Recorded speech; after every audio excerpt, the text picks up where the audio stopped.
Pues vamos a hablar un poquito de hipertensión portal. Bueno, hipertensión portal, por definición, es un gradiente entre la vena porta y la vena cava inferior, la presión venosa sistémica de más de 8 milímetros de mercurio, la consideramos ya como hipertensión portal. Por la localización de este punto de hipertensión, esta escala o este gradiente, lo podemos localizar en situación hepática. Básicamente va a ser clínico, nos lo va a mandar siempre con sospecha clínica, de preferencia un hepatólogo, un gastroenterólogo, a veces un internista o algún otro tipo de especialista nos va a mandar el paciente para que nosotros evaluemos si es candidato para realizar este procedimiento o hacer algún abordaje para tener impacto en mejorar el gradiente ortosistémico. Nosotros ya estando dentro del abordaje, el diagnóstico sugestivo, vamos a realizar con ultrasonido, tomografía, resonancia magnética, y ya el diagnóstico lapidario es hacer una medición de gradientes, ya sea por vía directa, metiendo una aguja directamente a una vena del sistema portal, una vena esplénica, y tomar un gradiente sistémico, o de manera indirecta por vía de una presión libre e enclavada sobre una vena suprahepática. Estos hay que tener cuidado porque algunos pacientes con hipertensión portal o cirrosis avanzada pueden tener colaterales que nos pueden amortiguar un poco o un mucho este gradiente y puede no ser real. Entonces tengan cuidado con esto.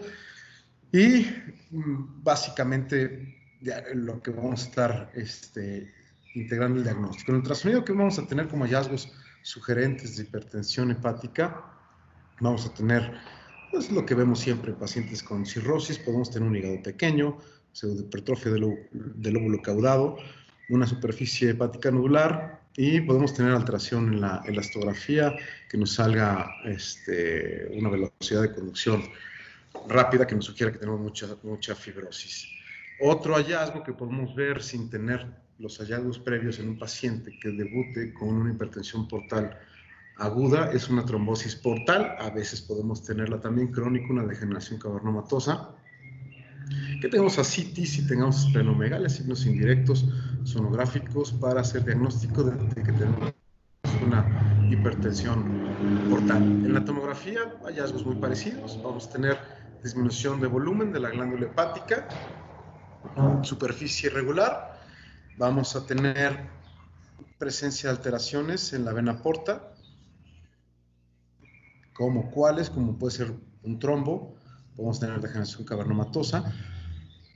Otro hallazgo indirecto es que tengamos esplenomegalia, no siempre van de la mano, pero bueno, es un signo que podemos ver en pacientes que sospechemos hipertensión portal, y sobre todo presencia de venas colaterales. Vamos a ver presencias de venas esofágicas, derivaciones esplenorenales, hemorroidales, varices gástricas, y el tipo que se imaginen de derivaciones podemos encontrarles en pacientes con hipertensión portal avanzada. ¿Y en qué escenarios vamos a llegar a ver estos pacientes? El más clásico pues, es el hígado cirrótico. Si un paciente crónico, un paciente con cirrosis hepática, de etiología que sea, pero ya que esté establecida la cirrosis, vamos a ver que tenemos, este es el más clásico que vamos a ver. Un paciente con hígado sano, que tengamos alguna otra cuestión que nos esté haciendo una hipertensión portal. En estos casos podemos tener una trombosis aguda, una trombosis crónica, un paciente con un Budd-Chiari, realmente son hígados sanos, pero que tenemos hipertensión portal en cualquiera de las situaciones donde se nos puede generar el gradiente, como les comentaba en un principio. Otro escenario es que tengamos un paciente con un injerto hepático. Estos cada vez son más frecuentes. En el instituto realmente son pacientes que vemos de manera frecuente con este tipo de problemas. Como les comentaba, trombosis aguda, trombosis crónica, y el espectro de presentación clínica va a ser bastante variado, ¿no? Podemos tener hipertensión que principalmente nos esté dando sintomatología siniestra, o sea, que tengamos crecimiento de vaso con colaterales y sangrado, o que tengamos sintomatología de hipertensión más hacia la derecha con ascitis y pérdida de proteínas por edema de asas, esto ya en cuestiones crónicas. Bueno, son los diferentes escenarios que vamos a tener estos pacientes, son pacientes realmente muy complejos, por lo cual siempre que vayan a poner un TIPS o estén pensando en poner un TIPS, siempre tengan a la mano a alguien que maneje de manera adecuada pacientes de este tipo, porque a veces nosotros podemos poner el TIPS muy bien, pero el resultado realmente, el que saca adelante la mayoría de estos pacientes es un buen internista, un buen hepatólogo, un buen gastroenterólogo. Los procedimientos que vamos a hacer para caer encima de estos pacientes que tenemos ya alguna alteración importante clínica para aliviar el gradiente, pues básicamente va a ser de entrada el más común que hacemos es el TIPS, la derivación transyugular intrahepática portosistémica. Es un procedimiento pues que tiene su grado de dificultad.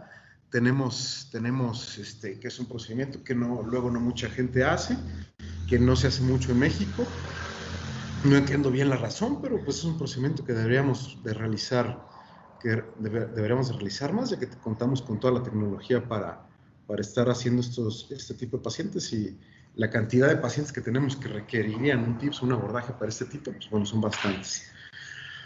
Aquí otro tipo de escenarios, otro procedimiento que podemos realizar perfectamente en vena porta es la trombolisis y la tromboaspiración intraportal, ya sea por abordaje transhepático o transesplénico, dependiendo cómo tengamos la presentación de nuestro paciente.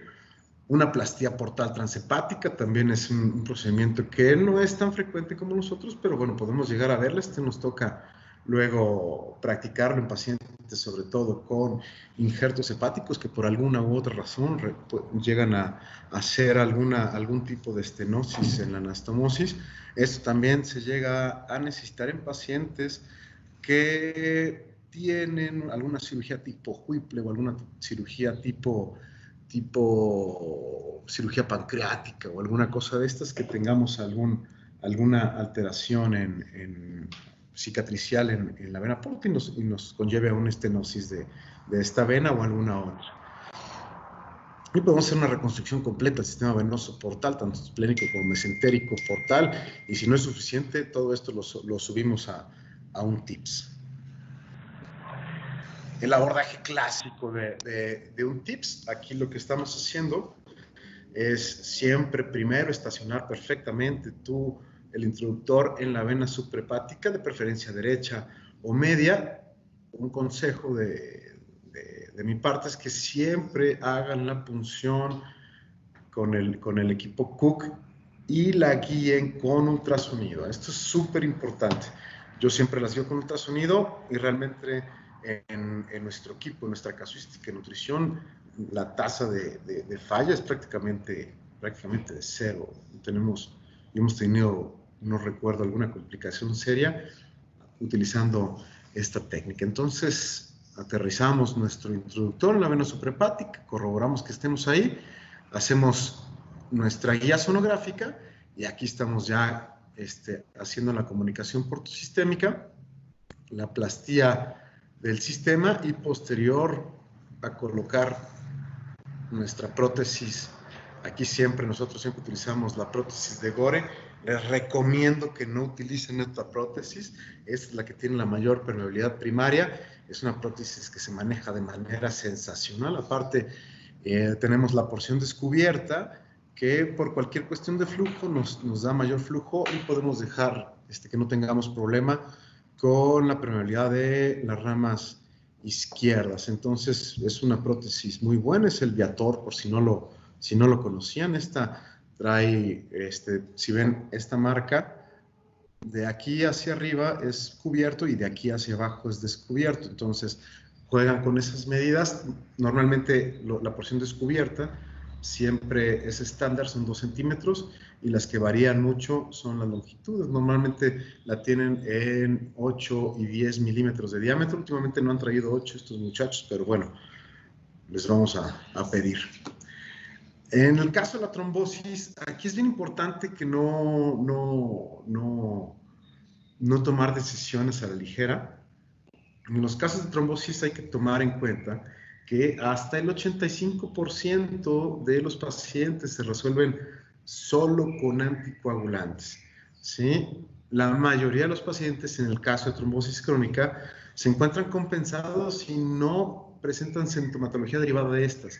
En algún paciente acute and chronic que tenemos alguna agudización porque se retrombosa o hace alguna cosa, hay que valorar puntualmente cada paciente, hay que valorar puntualmente qué hallazgos estamos teniendo, tanto en la tomografía como el ultrasonido, para ver si es válido meterse a manipular un paciente. Esto les recomiendo que hagan un análisis concienzudo de riesgos y beneficios, porque estos no son pacientes sencillos, sobre todo las trombosis crónicas. Hay que ver qué tanto podemos beneficiar, y si vemos que tenemos una buena ventana de oportunidad, pues adelante y hacer algún procedimiento. Ahorita verán algunos ejemplos de lo que realizamos. ¿Cuándo intervenir? Mi recomendación es que cuando tengan una trombosis aguda lo suficientemente extensa que ponga en riesgo la vida del intestino o del paciente, es una buena indicación para entrar. ¿Qué vamos a ver? Pacientes que tengamos con líquido libre, un dolor muy importante, que tengamos elevación de enzimas, de lactato y este tipo de cuestiones. Es importante que valoremos que el intestino está sufriendo y que sí se beneficiaría de una descompresión de manera aguda. En el caso de un paciente con trombosis crónica, sí que tengamos una sintomatología que tenga impacto en la calidad de vida del paciente. Como les comentaba hace un momento, una extensa valoración de las probabilidades de éxito que tenga este procedimiento en sus competencias y en su experiencia. Eso ya lo irá viendo cada quien, y siempre es bueno asesorarse de alguien con mayor experiencia.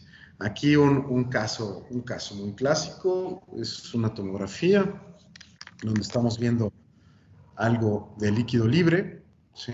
Este paciente se presenta urgencias con dolor abdominal, ¿sí? Y lo que están viendo es un defecto de llenado importante en lo que es la porta, la esplénica y la vena mesentérica. Este paciente, si se fijan en las imágenes, está un poquito de engrosamiento de asa.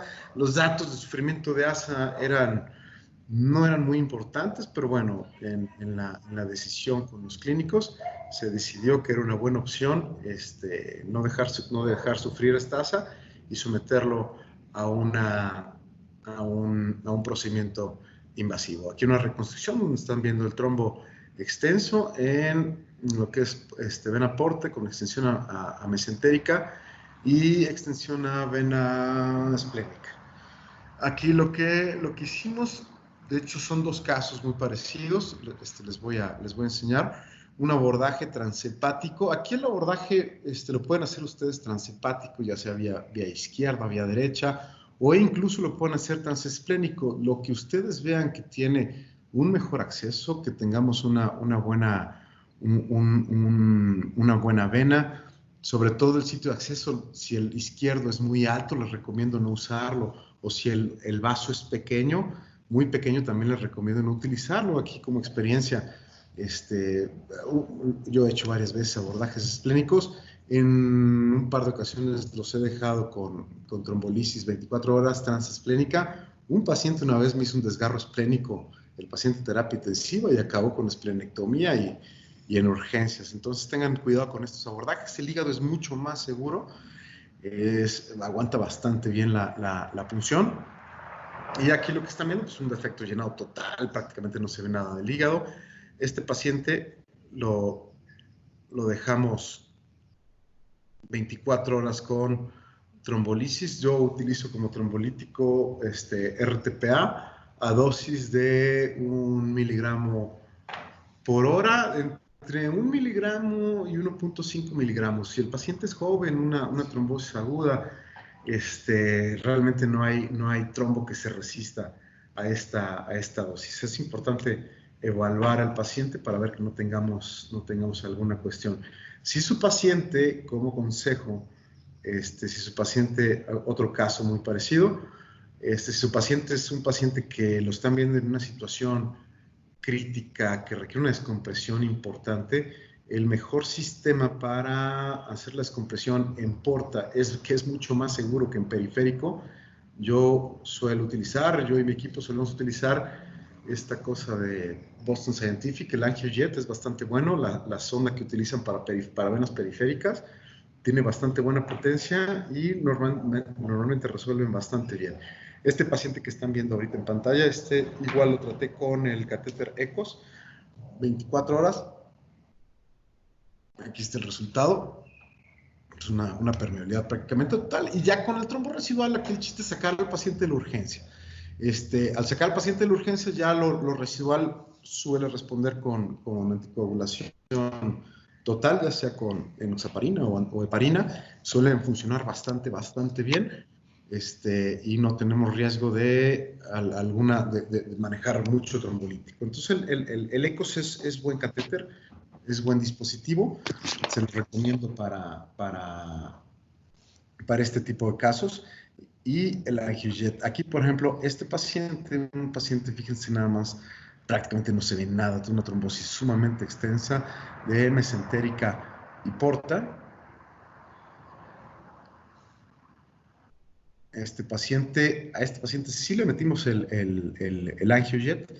Le metimos el AngioJet, así quedó después del AngioJet, pero después lo dejamos 24 horas con trombolítico, con catéter ECOS, y este es el resultado. Prácticamente al 100% resolución de la trombosis portal y de la hipertensión portal aguda por trombosis. Aquí un caso de una trombosis crónica.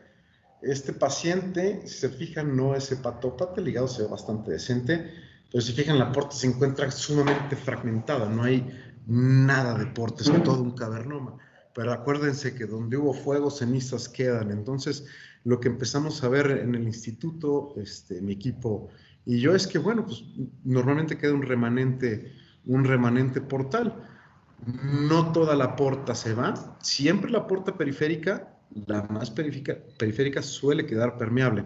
Entonces, si logramos tener un sitio de acceso y una vena blanco que sea lo suficientemente grande y que reclute la suficiente cantidad de flujo, podemos repermeabilizar esas venas, ya sea para hacer una repermeabilización solamente del sistema mesentérico portal, o de ahí llevarlo a TIPS. En este caso, este paciente, como les comento, es un paciente que no tenemos cirrosis hepática, no tenemos ninguna otra alteración. Este paciente se sometió en algún momento a una cirugía bariátrica, después su pancreatitis, nunca se dio cuenta que hizo una trombosis portal y empezó con ascitis. Bueno, ya tenía impacto en su calidad de vida, era una vida miserable. Este pobre hombre se tenía que estar picando una vez a la semana por la cantidad de ascitis que hacía. Entonces, me lo presenta su hepatólogo para checar. Pues el paciente no parece tener cirrosis, en efecto, lo estudia, no tiene cirrosis. Y me dice, ¿le podemos hacer algo? Le dije, pues bueno, vamos a valorar. Aquí se fijan, pues se ve todo el cavernoma, no veo nada. Vamos un poquito el corte más abajo y veo esta línea que parece ser el remanente de la vena porta. Entonces dije, bueno, podemos hacer una recanalización de porta. Y se fijan, acá abajo tenemos esto que es vena mesentérica. Entonces, esta vena mesentérica podemos conectarle y hacer una rehabilitación, una neoporta, una reconstrucción del sistema venoso abdominal. En este caso, con sintomatología principalmente derecha. Él nunca sangró, nunca hizo mayores cuestiones del lado izquierdo, tenía un poco de esplenomegalia, pero su sintomatología no tenía impacto en su calidad de vida. Lo que sí era la citis, que era muy molesta. Entonces, aquí una reconstrucción. Fíjense cómo pues, realmente no se ve nada de vena porta, se ve una maraña del cavernoma, pero si fijan, estas de aquí ya son venas con nombre. Esta de aquí ya es un extremo de la vena mesentérica. Entonces, bueno, tenemos una vena blanco y, como les comentaba, las venas periféricas siguen siendo venas portales. Entonces, esto con suerte y algo de anatomía, podemos lograr una recanalización de todo este sistema. ¿Qué es lo que hacemos? Hacemos una micropunción periférica donde siempre hay que verificar que estemos en porta. Esto es porta con nombre, no estamos en cavernoma. Al tener este abordaje portal, lo que empezamos a hacer es avanzar un poco más.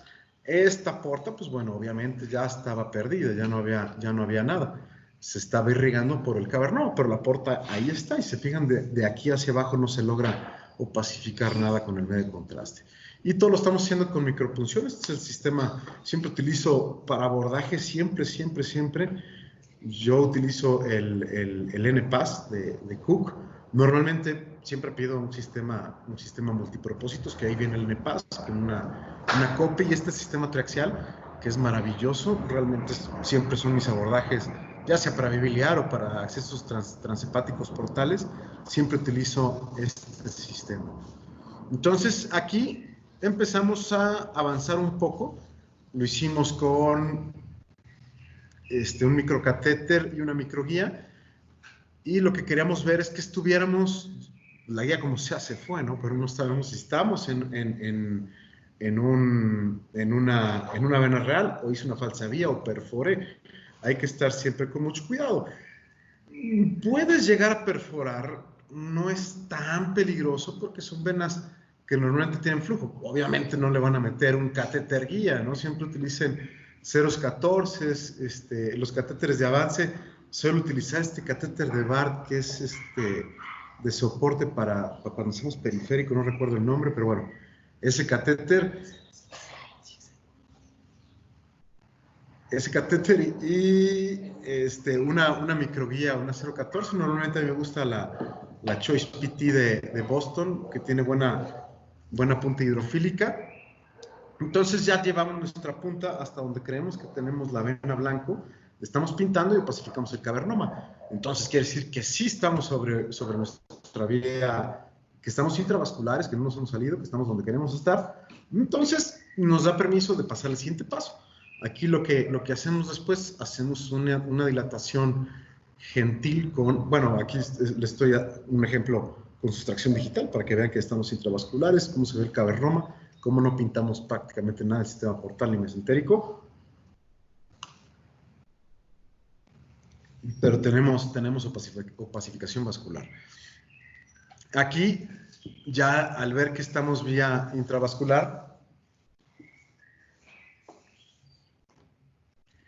que estamos intravasculares, hice una plastía con un balón de tibiales, un calibre pequeño, un 2 o 3 milímetros, para empezar a dilatar un poquito y hacer la predilatación y poder seguir avanzando materiales. Y les recomiendo siempre el catéter graduado, para que más o menos vayan viendo medidas y cuestiones para posteriores maniobras. Aquí a este paciente le pusimos un Viaban, plasteamos, se fijan, recuperamos prácticamente el sistema portal, ya no se ven las venas colaterales, y al paciente no tener hepatopatía dejamos solamente nuestro Viaban, y el paciente mejoró bastante su hipertensión, primordialmente mesentérica. Aquí está posterior al procedimiento, se fijan, ya se ve la prótesis, donde se ven las venas que estamos reclutando, y estamos llegando a la porta. La porta eventualmente tiende a crecer porque, bueno, al estarle llegando más flujo, va a agarrar un poquito más de diámetro. Otro caso, esta paciente sí cirrótica, con una trombosis crónica agudizada. Esta paciente, mucha sintomatología de predominio derecho, mucha ascitis. Se fijan, aquí de entrada hice un acceso transyugular. Aquí hay que avanzar sobre el trombo, hay que tener cuidado porque la visión sonográfica se modifica muchísimo. Entonces no es lo mismo picar un paciente de TIPS normal a un paciente que le piensas hacer un TIPS, que no sabes bien dónde vas a caer o hasta dónde tienes que llegar. Entonces aquí, pues se fijan, no hay nada, ¿no? Esta paciente no tiene absolutamente nada. Pero aún así puedes llegar a mejorar la sintomatología del paciente. El gradiente, hay que tomar el gradiente donde tengas vena. Aquí, pues donde estamos, prácticamente era donde estaba el gradiente, era mesentérico sistémico. Y la paciente, principalmente, su sintomatología era mesentérica. Entonces, fijan, todas son colaterales. Pues decidimos colocarle colocarle su derivación portosistémica, y quedó un sistema pues bastante rápido, con una modificación de la presión bastante importante, y la paciente, sus últimos días, después de una paciente muy, muy malita, vivió después de esto como unos 7, 8 meses, estuvo bien, ya no hubo necesidad de volverla a picar, y el TIPS permaneció permeable el resto del tiempo de la paciente. Aquí otro caso que se pueden llegar a encontrar, este es un paciente, si fijan, el hígado no se ve cirrótico, no se ve enfermo, pero este paciente es un paciente diferente porque este paciente es un paciente con un injerto hepático. Si se fijan en la tomografía, aquí las zonas donde se ve que se miden, se ve que tenemos alguna estenosis de la vena porta.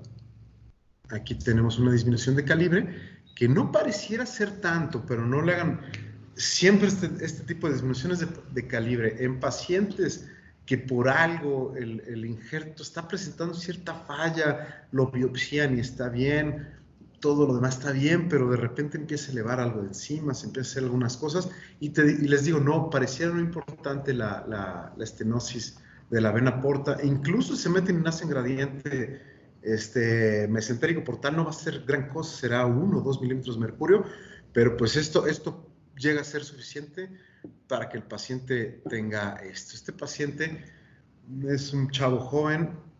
Yo en algún momento le hice una plastía, antes de esto que les voy a presentar, le hice una plastía portal y estuvo bien un tiempo, se perdió, se fue de viaje un buen tiempo, y a los varios años me vuelven a buscar y me encuentro con esto. Este paciente le tengo que hacer un abordaje derecho transepático, se fijan, no veo nada, no veo la vena porta, aquí veo un cavernoma. Entonces, a este paciente le tengo que hacer un abordaje mixto, transesplénico y transepático, porque no sé dónde está la vena porta. Aquí estoy disparando en la unión de la mesentérica con la vena esplénica y pues veo ahí un cavernoma y no veo la porta. Pero pues por algún lugar tiene que estar, entonces nos fuimos acercando, llegamos a lo que parecía la vena porta, hay que tener cuidado porque aquí es muy fácil irse, logramos atravesar, comunicamos los dos catéteres, y al tener ya los dos catéteres comunicados, tengo un sistema de tensión bastante bueno por el cual puedo empezar a hacer dilataciones, porque luego estas zonas suelen ser muy duras. Entonces dilatamos, predilatamos para ver que estemos en situación que queremos. Si se fijan, sí estamos en una adecuada situación. Se ve que se repermeriza lo que es la porta original, la de la anastomosis injerto paciente, y le colocamos a este paciente. Siempre yo les recomiendo que intraportal utilicen viavanes, a menos que tengan alguna cuestión, que tengan alguna rama o algo que necesitan dejar permeable. Entonces utilizar algún stent descubierto como el Silver, que es muy bueno, el Silver Vena, que tiene buenos diámetros, que llegamos para cubrir la totalidad del diámetro del aporte. En este caso, lo que yo siempre hago, y luego he visto que por ahí algunos hacen, al salir tanto de hígado como de vaso, luego veo que les meten coils o les meten plugs o les meten tontería y media. No hagan eso, no utilicen estas cosas, aparte que son caras, son muy malas, ¿sí? Porque luego se comportan como cuerpo extraño y duelen. Entonces, lo que yo en algún momento llegué a hacer esas burradas, ya con la experiencia y el tiempo vi que la mejor manera de sellar un trayecto es con gel foam. Nunca me ha sangrado un paciente. El gel foam lo hago sumamente espeso, solamente lo mezclo con contraste y que quede como pasta de dientes. Tiene que quedar muy espeso y sellar. Y aparte te queda sellado, esto lo estás viendo 15 minutos en la fluoroscopía, si no se modifica siempre dejen la guía, pues tienen que volver a entrar corriendo, se queda opacificado, y si ven que se despinta, pues es que se lavó. Entonces, les digo, yo he llegado a meter hasta intrahepático y transesplénico hasta 12 French o 13 French, sin problema, ¿eh? Sin problema lo pueden sellar, sobre todo cuando metan un Viavan, que normalmente van por calibres muy grandes. El Viavan 10 va por 11 y el Viavan 12 va por 13. Entonces son calibres como el que te dejarían en Tepito. Entonces, y se sellan bien, o sea, no tienen problema no tienen ningún problema al salir con esto. No utilicen coils, por favor, no utilicen coils, y mucho menos utilicen plugs, porque créanme que los he visto y sí es simpático. Aquí otro caso, me invitó un gran amigo de San Luis a hacer este caso. En teoría nada más era una plastía mesentérica. Entramos y pues vemos, hay un desorden, empezamos a ver, hacemos un abordaje inicial transhepático, al ver que tenemos un desastre y que íbamos a acabar en TIPS, entonces hicimos transhepático y transyugular, hacemos una plastía de la vena perdida y se fijan, ya aquí la recuperamos y posteriormente le metemos un TIPS para quitar la hipertensión portal. Este paciente resultó un buen caso.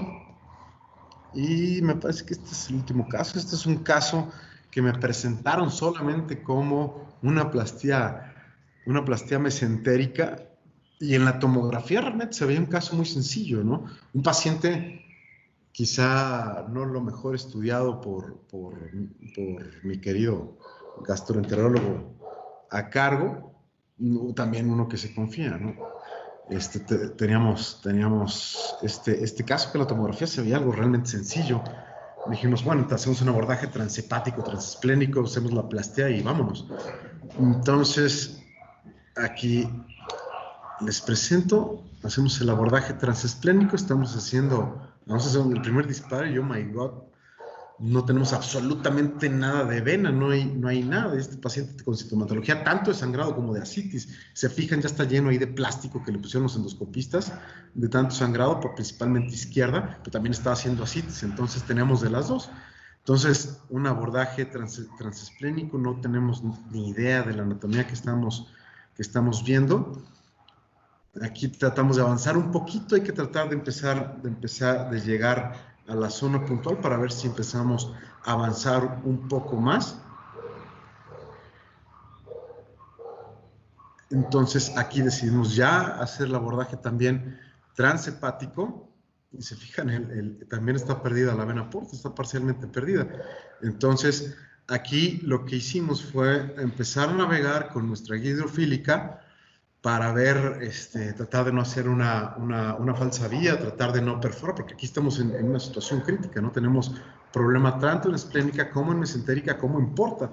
Entonces, este paciente, pues bueno, difícil caso. Entonces empezamos y íbamos nosotros en mente con que iba a ser algo sencillo. Entonces, como el paciente pasado que les presenté, el paciente del injerto, tenemos un sistema de soporte tanto derecho como izquierdo, lo cual nos da suficiente fuerza para hacer cualquier manipulación.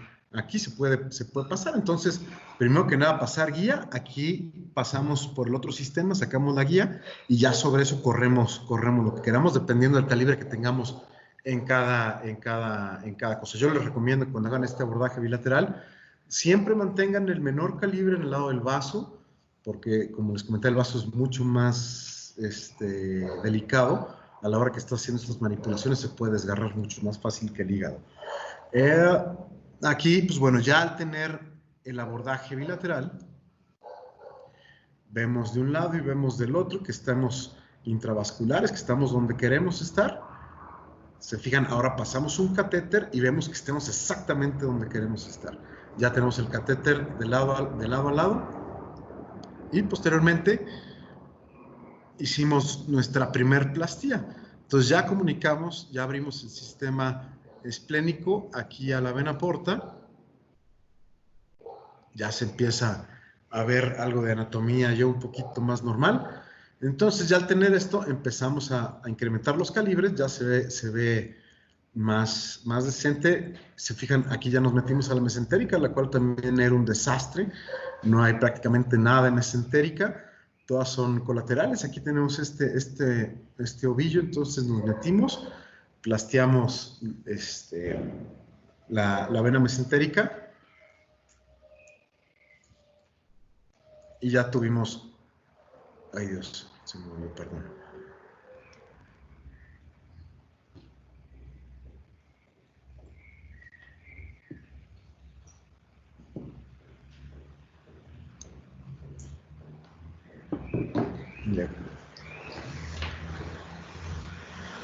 Aquí ya, ahorita van a ver el disparo, ya se ve con nombre todo.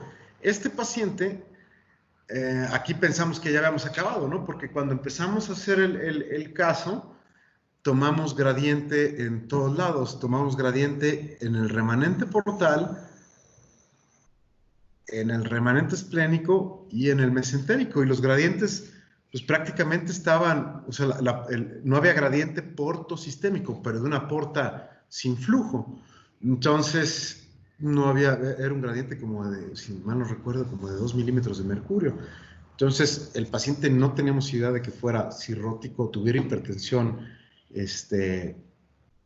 sinusoidal, todo nos parecía prehepático. Entonces, a la hora que abrimos este paciente, volvemos a tomar gradiente y vemos que, aparte del gradiente, el flujo no era tan rápido como queríamos. Seguíamos viendo estas venas colaterales importantes, a pesar de que ya tenemos una buena vena portal.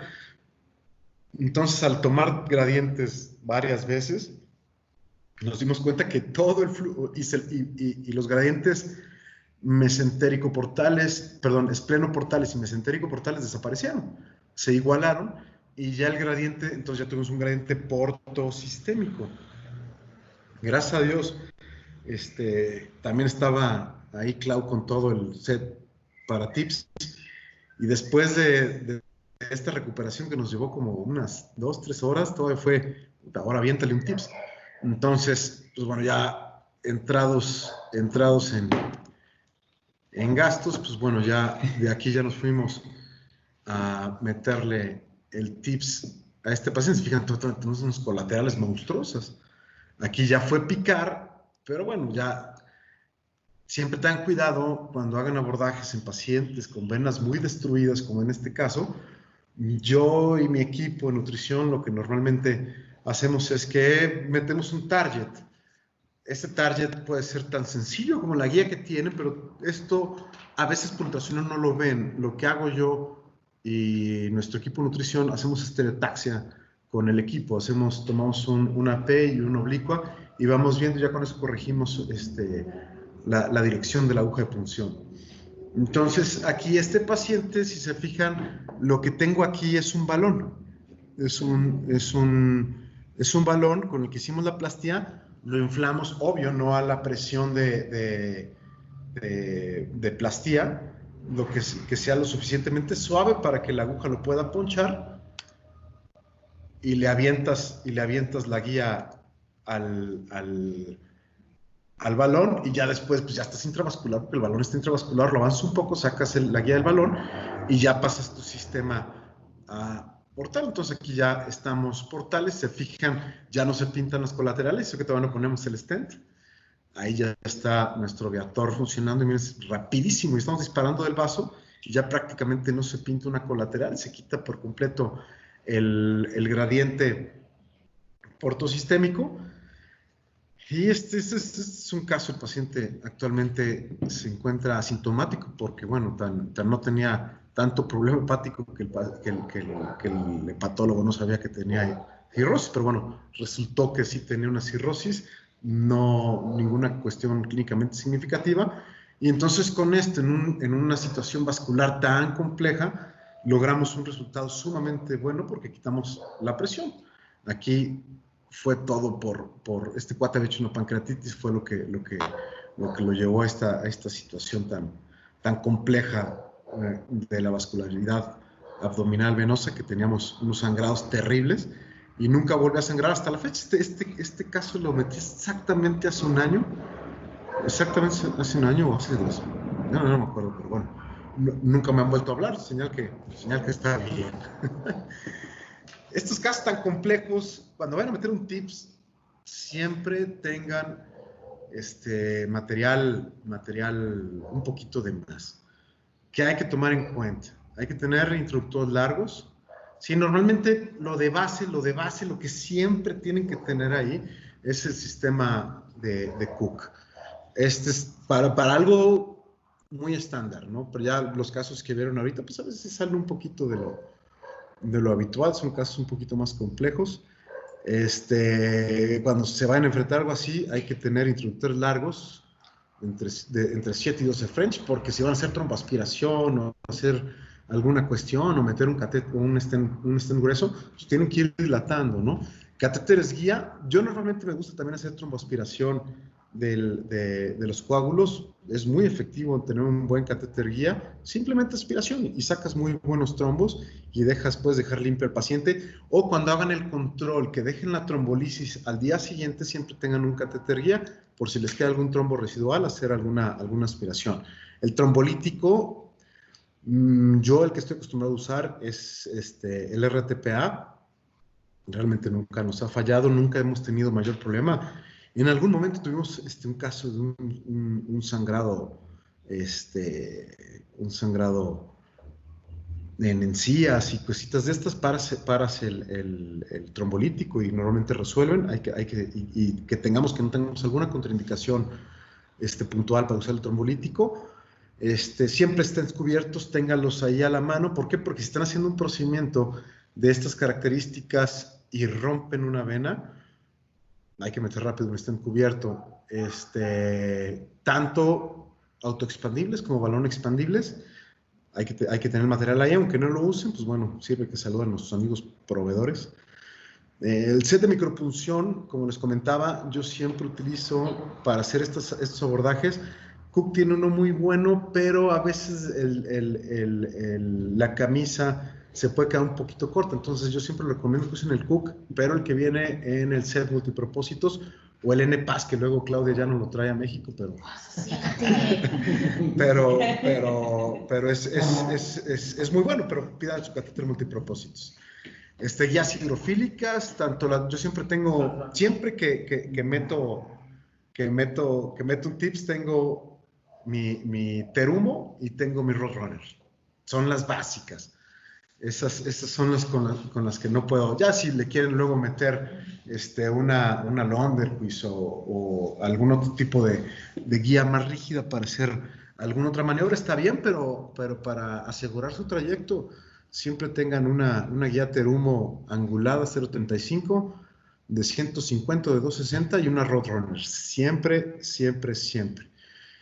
Catéter eco, si piensan hacer trombolisis, si su paciente es del sector salud o no tiene mucho dinero, agarren cualquier catéter mugroso y perfórenlo con una aguja, el largo que tengan del trombo, y normalmente suele tener buen resultado.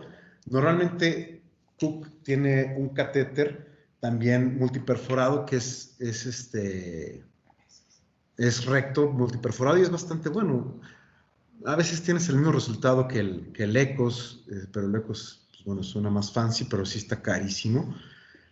Pero es buen resultado. Puedes llegar a utilizar un poco menos de trombolítico, es lo que dicen los papers y esto, pero en mi experiencia, les digo, yo como manejo muchos pacientes que tienen seguro, pues normalmente llego a utilizar el ECOS, pero en nutrición agarramos un catéter multifenestrado y tenemos muy buen resultado. Siempre a las dosis que les recomendé, 1 miligramo por hora, preparen su solución. Normalmente nosotros lo hacemos con 500 cc de solución salina para 24 horas. Ahí diluimos la dosis y se la pasamos para 24 horas.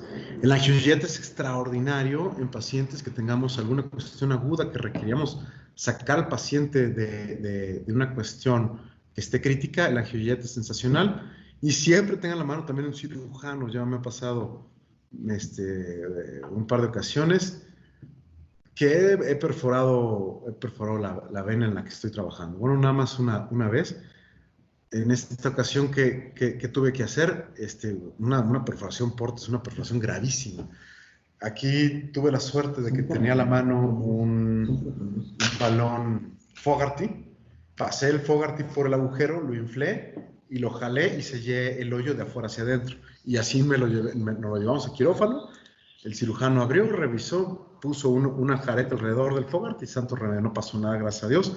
Pero bueno, hay que hablar bien con el paciente, hay que hablar bien con el cirujano que te está mandando, sobre todo en cuestiones de agudas, ¿no? De trombosis portal o algo. Yo les recomiendo que mientras menos maniobra hagan, es mejor. Lo mejor es una aspiradita y dejar su trombolítico. Si está muy crítico el paciente, meter la angiojet y dejar trombolítico y al día siguiente revisar. Conclusiones, pues bueno, hay que hacer una selección minuciosa del paciente. Eso a veces falla en colegas que luego no tienen mucha experiencia, pero pues bueno, hay que hacer experiencia, ¿no?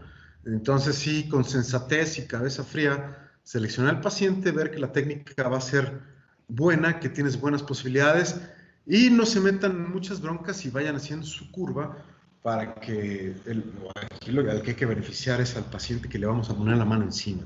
Hay que hablar claramente con el paciente y la familia del paciente que entiendan el riesgo y las limitaciones del procedimiento. Algunos de estos procedimientos, a pesar de que son una maravilla y se ven padrísimos y todo muy bien, son off-label, ¿no? Hay algunos papers, hay algunas cosas, pero por ejemplo esas reconstrucciones luego del sistema venoso, pues ¿qué le va a hacer el hepatólogo? El hepatólogo les va a dar beta bloqueador hasta que se les bloquee el haz de His, ¿no? Pues entonces, no se les mejora mucho la calidad de vida, funcionan, pero hay que ver y hay que hablar y el paciente lo tiene que entender, ¿no? Porque hay veces que te metes y dices, no, pues este cuate ni de broma. Siempre revisen su tomografía. Acuérdense, vena blanco y salida. Es lo que tienen que tener en cuenta para ofrecer un procedimiento ya más complejo. ¿Sí? Y como les comentaba, hacer hincapié que estos aún no son estándares de tratamiento, pero en situaciones muy específicas y que ustedes lo mediten bien, realmente son procedimientos sensacionales y que tenemos desenlaces muy exitosos en la mayoría de los pacientes. Hay que tomarlo muy en cuenta, hay que hablarlo calmadamente y normalmente si hablas con los pacientes, o sea, yo a uno de estos pacientes me dijo, ¿cuántas veces has hecho esto? Le dije, ni una, maestro, es el primero. Y el paciente me entendió y aceptó, ¿no? Me dice, pues lo que me está diciendo suena sensato, suena bien, pues ya no aguanto esta panza de agua, ¿no? Pues va. Y tomó el riesgo, tomamos el riesgo todos y tuvimos un desenlace exitoso. Entonces, pues bueno, tómenlo en cuenta, hablen con sus pacientes, hablen con sus tratantes, propónganles. Ya empieza a salir cada vez más literatura de esto. Por ahí hay unos papers de nosotros en algunas revistas sobre este tipo de abordajes complejos. También hay algunos de la gente de Northwestern que están haciendo cosas muy interesantes. Revísenlos, vean sus tasas de éxito, vean cómo están funcionando y vean también, pues ya les van a cortar cierta experiencia, porque cuando nosotros empezamos a hacer esto hace aproximadamente unos 7 años, este tipo de tips ya muy complejos, pues sabían prácticamente nada, ¿no? Entonces, tomamos el riesgo y hicimos experiencia y vemos que es un buen procedimiento, pero lo que les hago hincapié es escojan bien a sus pacientes y el médico tratante que sea de mucha confianza, ¿no? Para que hablen claro, les expongan, les digan. Y pues bueno, yo creo que pueden empezar a hacer este tipo de cosas. Sobre todo si van a querer empezar a hacer esto, empiecen con tips normales, hagan experiencia en tips y ya después se meten a hacer cosas más elaboradas. Pues bueno, eso es todo. Vamos a ver si tienen alguna pregunta.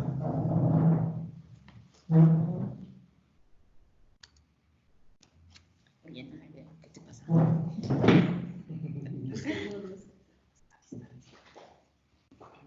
No sé, me tapó el ojo. No, es que...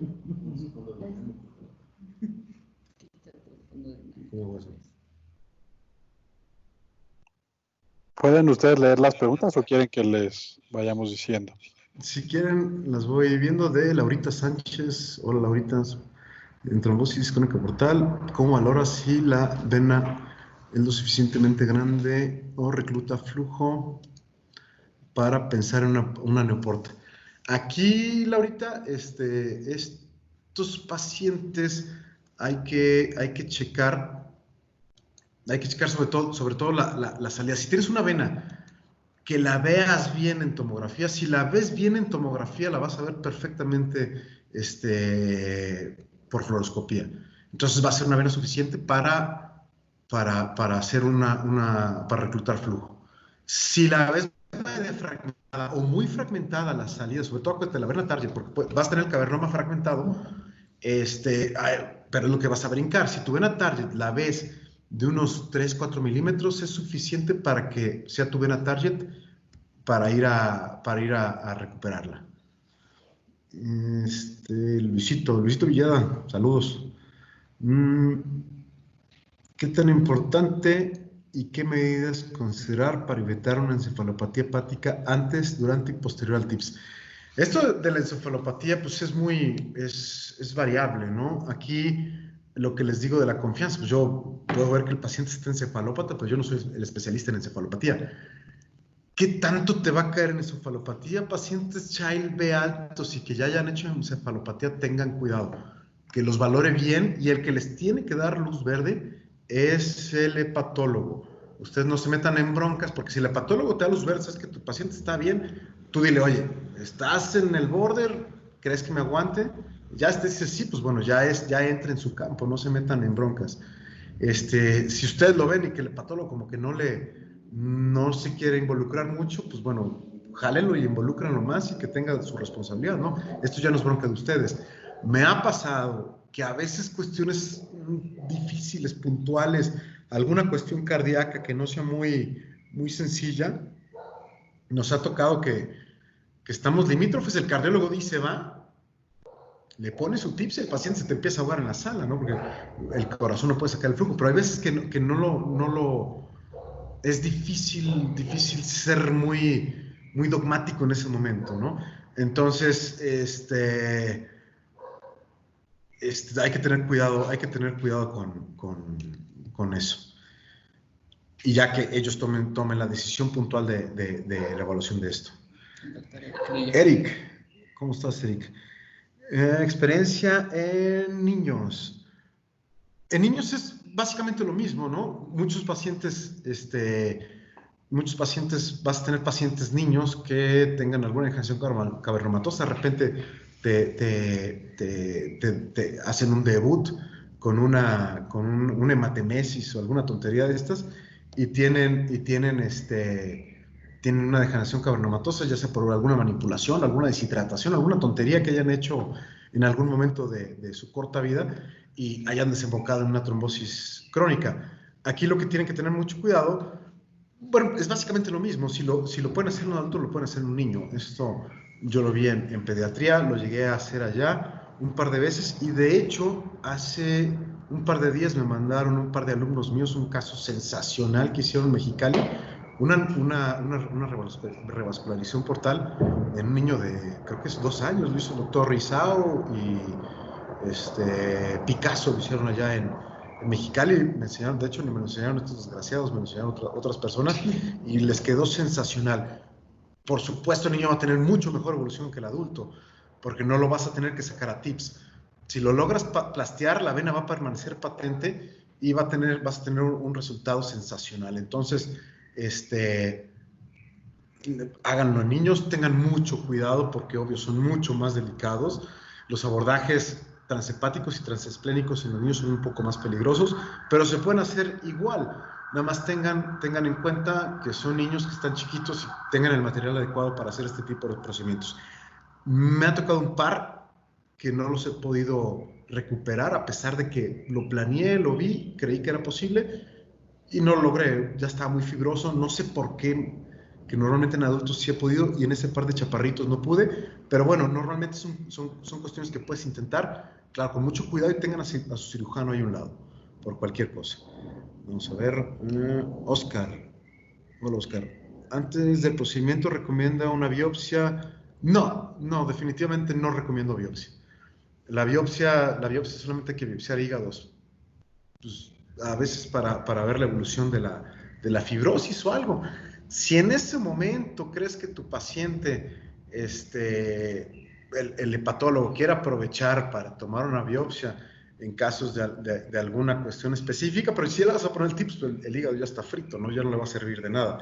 Entonces, no recomiendo hacer biopsia, a menos que el hepatólogo tenga alguna duda específica y sea para esto. Vamos a ver, Luisito. Doctor Reina, Río Reina, ¿cómo está? Vamos a ver. Sí, los conocimientos. No, con gusto. Doctor Luis Villeda. Sí. Vamos a ver, acá tenemos otro de Luisito Villeda. El procedimiento, ¿hasta qué punto es bueno hacerlo si tiene alteraciones de los tiempos de coagulación o plaquetopenia que se recomienda? Mira, yo los tiempos normalmente de un rango seguro y un procedimiento tan complejo de hacer muchos reabordajes, trato de que estén lo más normales posibles. Quizá un INR de hasta 1.5 le damos chance. Digo, esto es más que nada cuestión de experiencia. Y plaquetas, yo normalmente hasta 50 es un rango decente para hacer un TIPS normal. O sea, si está sencillo el TIPS, incluso un poco menos. Pero acuérdense, siempre revisen bien, el abordaje con su ultrasonido para que vean qué tan cerca les queda la porta a la suprapática. Es algo sencillo, nada más con mucho cuidado. Pueden estar bajitas las plaquetas, incluso les hemos dado chances de 30 procedimientos que de entrada nos parezcan sencillos. Si ya son muy complejos, lo más normal que se pueda.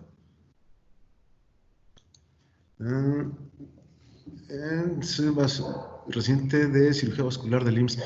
Sí, Andrés. Sí, Andrés, de hecho, hay rotación. Aquí es verlo directo con el servicio de cirugía vascular de ahí del instituto. De hecho, soy profesor también de los cirujanos vasculares. Y sí tienen rotación. De hecho, muchos de los procedimientos siempre están nuestros amigos los vasculares ahí con nosotros y trabajamos codo a codo. ¿Quién nos falta? ¿Este era el doctor Villeda? Sí. ¿Para los tiempos de coagulación? Sí. Y sí, doctor Río Reina, cuando me invite, con gusto. Ahí estamos. Pues no sé si alguien más tenga alguna pregunta, alguna cuestión.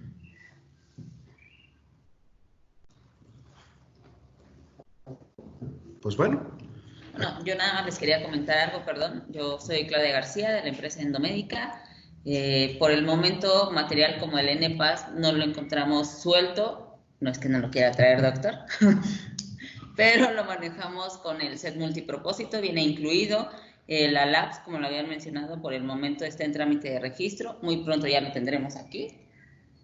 Y el material con el que inicia el procedimiento y que es el básico se llama RUP 100, que es con el que empieza a hacer el TIPS el doctor. Sí, aquí es Susana Monta. El set de acceso, cuando lo hacemos percutáneo, es el set multipropósitos. Ahí viene el catéter triaxial, que es el NEF, una aguja de micropunción. Normalmente la aguja que viene ahí no me gusta, que es una punta de diamante. Yo siempre pido la chiva. La chiva esta es una maravilla, puedes picar lo que sí, no pasa nada. Siempre utilizo una chiva 22 para mi abordaje percutáneo y ya luego me sigo con el cope wire que viene ahí y ya me voy con el triaxial para subir los calibres. Y para en caso del abordaje transyugular, el set transyugular de TIPS de Cook, que es el RUP 100. Es una maravilla, de hecho, es muy, muy bueno. Por ahí hubo algún otro. En el mercado. No, por ahí hubo otro, o por ahí quieren dar otro, pero bueno, el de Cook es sensacional porque la punta es muy ecogénica y la pueden ver perfectamente cuando ya sitúan su catéter en la suprahepática y lo ven por vía abdominal con el ultrasonido, se ve perfectamente. Entonces no tiene ningún problema. Es un set que hay que acostumbrarse a usarlo, pero bueno, ya una vez que empiecen a encaminarse, es algo que es muy bueno, muy, muy bueno. Normalmente nosotros en nutrición, un TIPS promedio, estaremos tardando unos 40 minutos, cuando mucho, en ponernos. No es un procedimiento complejo. Ya cosas ya que hay que hacer mucho más maniobra, pues nos podemos ir hasta 6 horas, ¿no? Pero siempre tengan todo su material allá, mano. Ana María Fernández.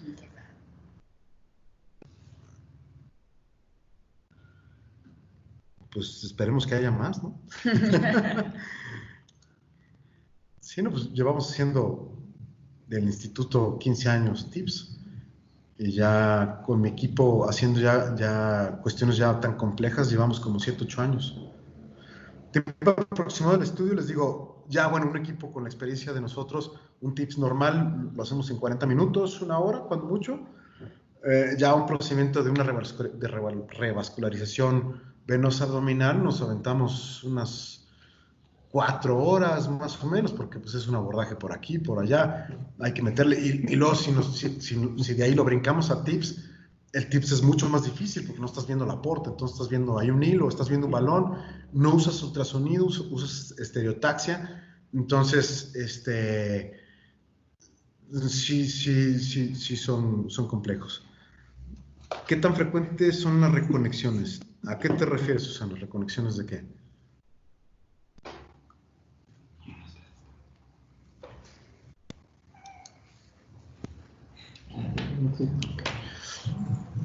Freddy, quisiera conocer su experiencia en el uso de TIPS para el manejo de hiperesplenismo, para el tratamiento de trombocitopenia. Tiene resultados, tiene buenos resultados. Si el vaso es muy grande, suele funcionar. Sí mejora la trombocitopenia. Pero que sea por hipertensión portal, ¿no? Si el hiperesplenismo es secundario, hipertensión portal, funciona perfecto. Si tu hiperesplenismo es por esplenomegalia, por alguna otra causa, aquí lo que te recomiendo es que le hagas una embolización parcial esplénica. No te metas en broncas ahí con TIPS porque no vas a tener ningún resultado. ¿Se volvió a tapar el TIPS? Sí, el TIPS se vuelven a tapar, ¿no? No son eternos. Normalmente nuestros TIPS duran, promedio TIPS normales, sin meternos en cuestiones de neoportas y estas tonterías, nos duran aproximadamente 4 años, la mayoría de estos. Si se vuelven a tapar, los vuelves a destapar las veces que sea necesario. Si se trombosa en agudo, lo puedes hacer trombolisis, aspiras trombo, o te metes, haces una plastía y lo restenteas, no te metes en muchas broncas.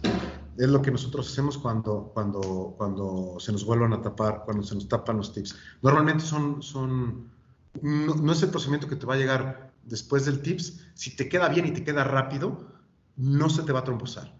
Aquí tengan cuidado cuando pongan el TIPS y hagan el control. Si no lo ven rápido, algo está pasando, o hay que plastear la salida, o tienes que extender la prótesis, o tienes que ver abajo, alguna cuestión en la dinámica de flujo te está haciendo algún kink. Hay veces que es difícil verlo, por eso tengan cuidado, ¿sí? Eso es cuando a veces es imposible, ¿no? Porque en casos tan complejos a veces te puede quedar alguna zonita por ahí que te hace un flujo lento, un flujo turbulento, y se te puede trombosar. Pero en TIPS normales, chequen mucho la salida, porque hay veces que dejan a bocajarro la salida del TIPS sobre el techo de la suprahepática, y esto hace un flujo lento que de entrada pudiera parecer bien, pero tiene que estar perfectamente hormada la salida del stent a la suprahepática. Eso es un punto muy importante, porque luego muchos muchachos que empiezan a hacer sus TIPS, ahí es donde a veces fallan. Chéquense bien las salidas, chequen bien los gradientes y la velocidad del TIPS. Si sigues pintando colaterales, algo no está bien con tu TIPS, o las colaterales son tan grandes que te hacen robo en el TIPS y te bajan la velocidad y te lo pueden trombosar. Si tus venas colaterales son tan grandes que te están haciendo eso y tu TIPS se ven mecánicamente bien, lo que hay que hacer es ir a tapar las colaterales para que aumentar el flujo al shunt. Entonces les recomiendo esto. Doctor Rodríguez. Agustín Rodríguez, saludos Juárez. A Claudia. Hola, Doc. Es que trabajo con Muy bien. ¿Con qué las embolizo, Laurita? Mira, Laurita, yo utilizo desde coils hasta plugs, hasta pegamento, hasta Onyx, lo que se te antoje. Eso está bien, y lo que veas que no te vaya a refluir al TIPS. Si son unas venas grandotototas, de entrada te digo, no te metes en broncas y mételes un plug. El plug se navega padrísimo y los deja y te sella perfectamente las salidas. Si por ahí son culebrillas son muchas, mételes algo que lo distribuyas bien, mételes un pegamento, mételes histoacril, nada más que sí te recomiendo que estés perfectamente bien metido en la varis, para que se vaya bien el pegamento y no se te vaya a regresar al tips. Nada más ten cuidado con eso. Y si no, digo, el coil también es sensacional. O sea, metes un coil largo de los que tiene Clau y se atascan perfecto ahí en las venas y redireccionas el flujo al tips. La doctora, hola. Bien, Clau.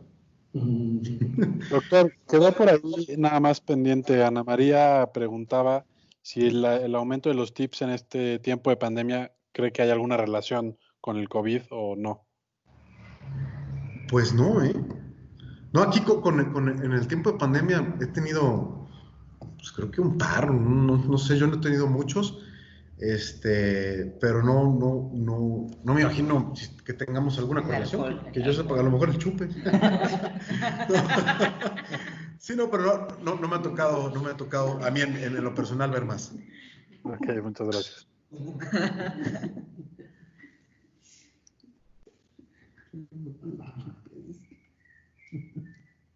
Pues bueno, no sé si tengan alguna otra duda.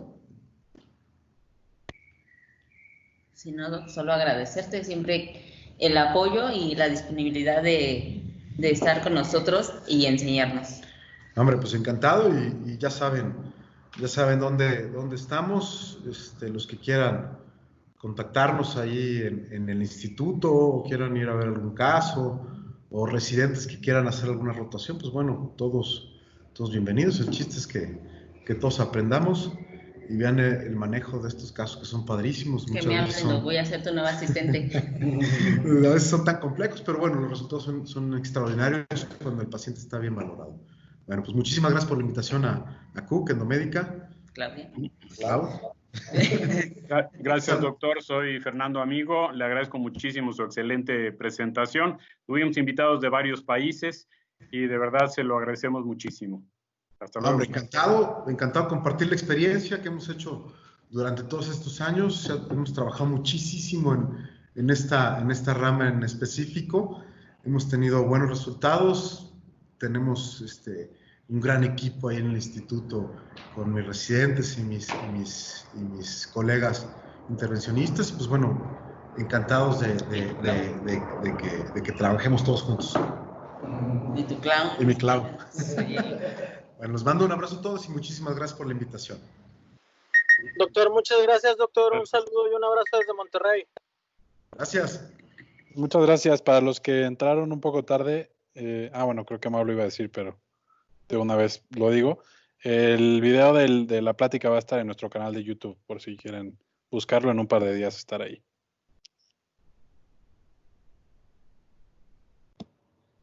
Agradecemos a todos su presencia, doctor Guerrero. Como siempre, un gusto. Muchas gracias por todo.